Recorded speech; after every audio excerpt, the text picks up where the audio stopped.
हमारा third topic, third lecture chapter number 5 का, जिसमें हमें डिस्कस करनी है कंडीशंस ऑफ इक्विलिब्रियम। हमने इससे पहले वाले लेक्चर में इक्विलिब्रियम के बारे में पढ़ा था और उसकी टाइप्स के बारे में पढ़ा था। अब हम पढ़ रहे हैं इक्विलिब्रियम की कंडीशंस कितनी हैं, और ये कंडीशंस ख़ासकर आपको हेल्प करेंगी जब आप इससे रिलेटेड कोई न्यूमेरिकल सॉल्व करेंगे। क्लियर है? तो हमारे पास जिस तरह इक्विलिब्रियम की दो टाइप्स हैं, स्टैटिक और डायनामिक इक्विलिब्रियम, वैसे ही हमारे पास इक्विलिब्रियम की दो ही कंडीशंस हैं, जिसको हम पहली कंडीशन को बोलते हैं फर्स्ट कंडीशन ऑफ इक्विलिब्रियम और सेकंड कंडीशन को कहते हैं second condition of equilibrium. Clear है? तो कॉन्सेप्ट में दोनों चीज़ें क्या हैं, कौन सी कंडीशन फर्स्ट कहलाई जाती है, कौन सी कंडीशन सेकंड, उसको समझ लीजिए कॉन्सेप्चुअली।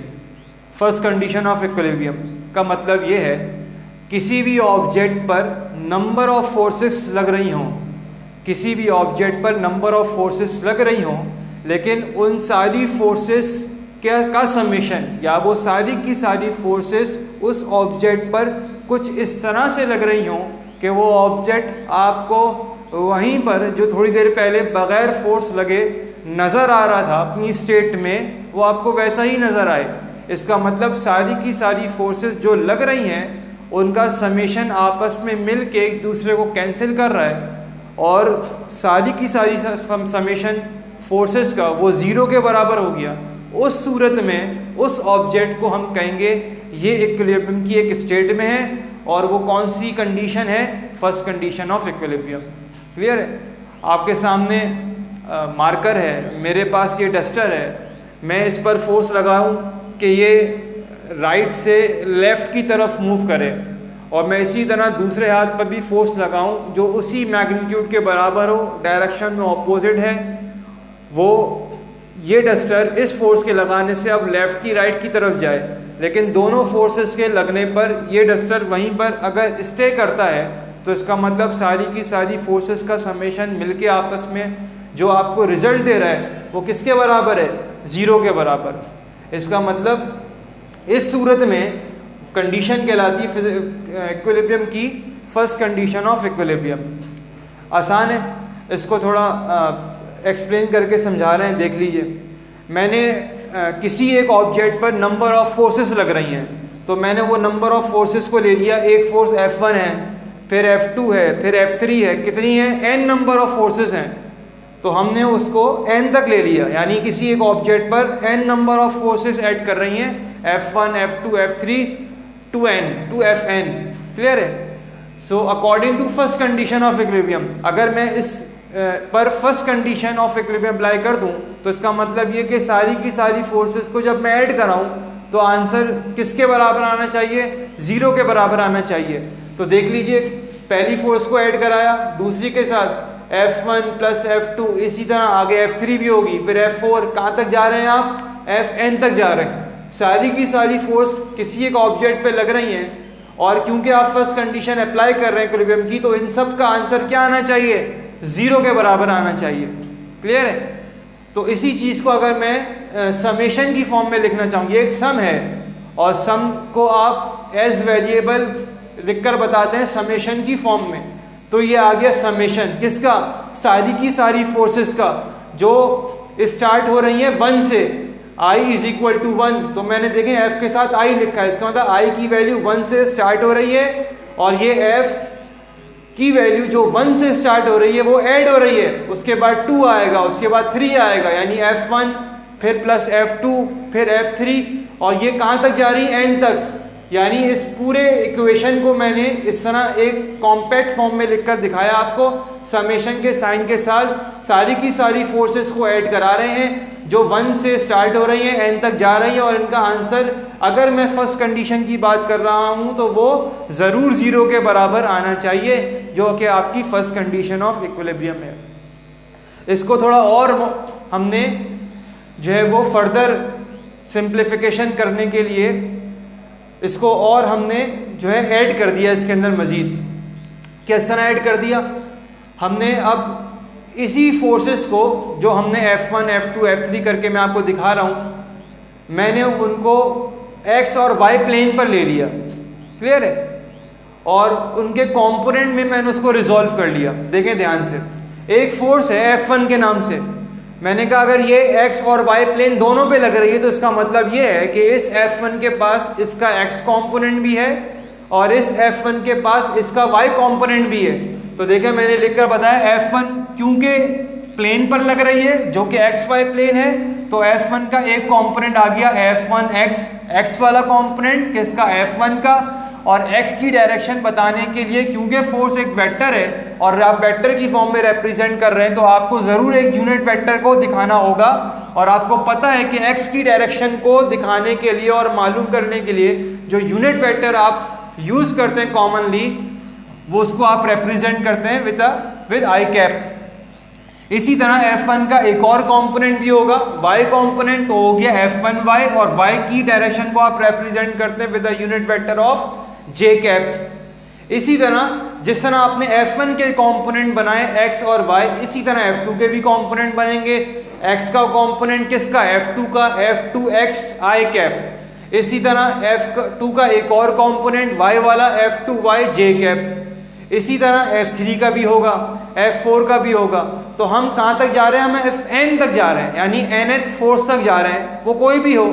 तो Fn के भी दो कंपोनेंट बनेंगे, एक Fn x वाला कंपोनेंट, Fn का डायरेक्शन बताएगा i कैप, x वाले कंपोनेंट की डायरेक्शन। इसी तरह Fn का एक और कंपोनेंट y वाला कंपोनेंट, डायरेक्शन बताएगा y की unit vector j cap. Clear है। तो हमने इस F1, F2 और Fn यानी सारी की सारी फोर्सेस को उनके कंपोनेंट में ब्रेक कर दिया x और y में। इन सब वैल्यूज को मैं पुट करवा रहा हूं इक्वेशन नंबर 1 में। F1 की जगह मैंने इस पूरी वैल्यू को उठा के पुट करवा दिया। देख लीजिए, F1 की जगह मैंने लिखा है F1x i cap plus F1y j cap F1 की जगह, और F2 की जगह लिखा है, फिर प्लस का साइन आया, ये आ गया प्लस का साइन।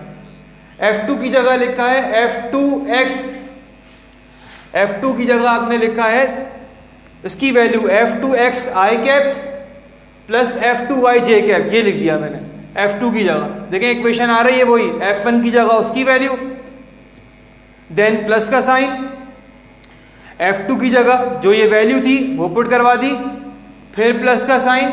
ऐसे ही और फोर्सेस भी होंगी, हम nth फोर्स तक जा रहे हैं तो उसका भी हमने रिजल्ट लिख दिया जो कि बराबर है Fnx i cap plus Fny j cap के। और ये सब सारी की सारी फोर्सेस किसके बराबर हैं, 0 के बराबर हैं।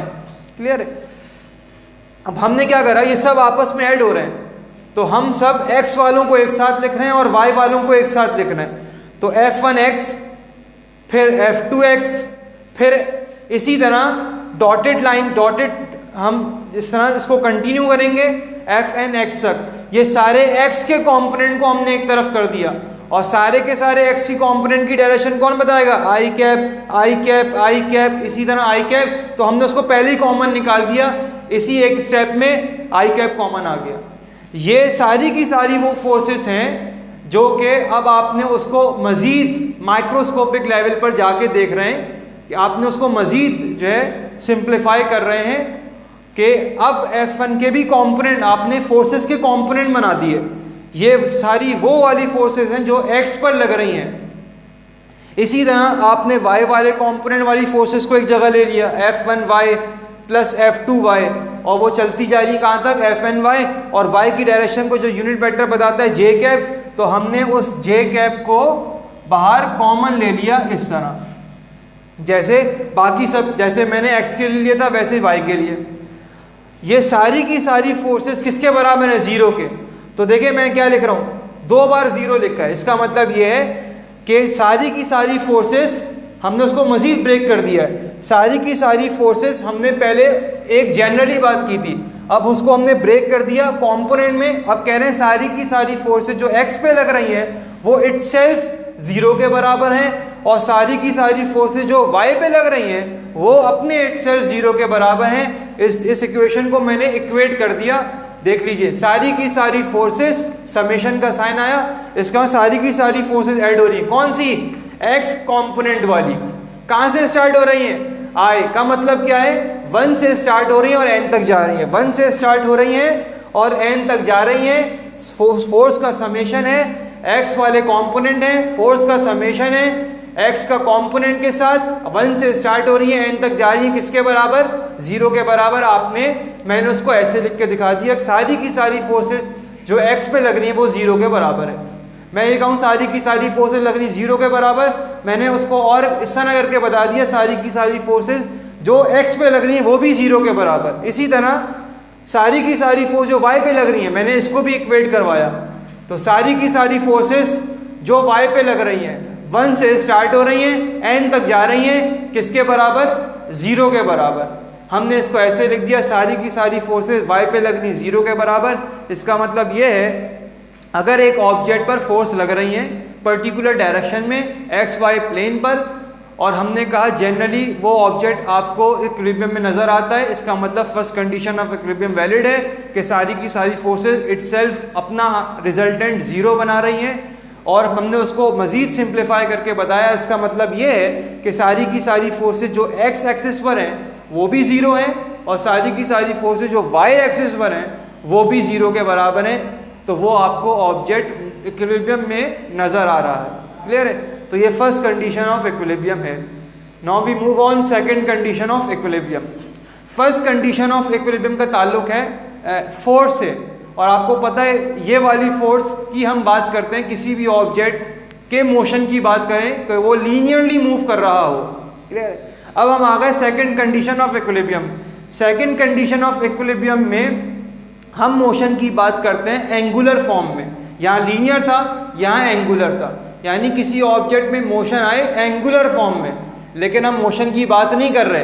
तो यहाँ पे डेफिनेशन ये है सेकंड कंडीशन की, आपको पता है किसी भी ऑब्जेक्ट में लीनियर फॉर्म में मोशन आए तो वो फोर्स से आता है, एफ से, लीनियर फोर्स से। और आपको पता है किसी भी ऑब्जेक्ट में एंगुलर फॉर्म में ट्विस्ट आए, मोशन आए सर्कुलर फॉर्म में, तो उसके लिए ये कौन ला सकता है? उस फिजिकल क्वांटिटी का नाम क्या है? आप पढ़ चुके हैं, उसको आप टॉर्क कहते हैं। तो इक्विलिब्रियम की सेकंड कंडीशन क्या बनेगी? वो ये बनेगी कि सारी की सारी टॉर्क किसी ऑब्जेक्ट पे लग रही हो कि वो ऑब्जेक्ट मोशन में आए एंगुलर फॉर्म में, जो कि नहीं आ रहा। इसका मतलब सारी की सारी टॉर्क कुछ इस तरह से लग रही हैं कि वो ऑब्जेक्ट मूव नहीं कर रहा है, यानी वो ऑब्जेक्ट सारी की सारी टॉर्क आपस में अपने रिजल्टेंट को ऐड करने के बाद 0 बना रही हैं। इसका मतलब ये वाला ऑब्जेक्ट जो है वो कौन सी कंडीशन में है? सेकंड कंडीशन ऑफ इक्विलिब्रियम में। तो देख लीजिए, जिस तरह हमने n नंबर ऑफ फोर्सेस ली, यहाँ पे हमने n नंबर ऑफ टॉर्क्स को कंसीडर कर लिया, which is starting from torque 1 plus torque 2, इसी तरह टॉर्क 3 भी आएगी। हम nth तक जा रहे हैं, टॉर्क n तक। सारी की सारी टॉर्क किसी ऑब्जेक्ट पे लगे और वो 0 हो जाए, तो हम तो यही पढ़ रहे हैं, तो वो कंडीशन बनेगी इक्विलिब्रियम की। तो सारी की सारी torque, if we applying the second condition of equilibrium, so all the torques acting on a body must be equal to 0। इसका मतलब समेशन का साइन आएगा, टॉर्क जो कि 1 से स्टार्ट हो रही है वैल्यू n तक जा रही है, और वो किसके बराबर है? वो 0 के बराबर है। तो ये आपके पास बन गई सेकंड कंडीशन ऑफ इक्विलिब्रियम, जिसका ताल्लुक टॉर्क से है, यानी एंगुलर मोशन से। अगर वो सारी की सारी टॉर्क 0 हैं तो वो सेकंड कंडीशन ऑफ इक्विलिब्रियम। और फर्स्ट कंडीशन का ताल्लुक लीनियर फोर्सेस से, किसी भी ऑब्जेक्ट पे सारी ऑब्जेक्ट पे फोर्सेस लग रही हों और वो सारी की सारी फोर्सेस 0 हो जाएं, तो वो आपके पास कंडीशन बन जाएगी फर्स्ट कंडीशन ऑफ इक्विलिब्रियम। तो ये आपका इक्विलिब्रियम का टॉपिक कंप्लीट हो गया आज।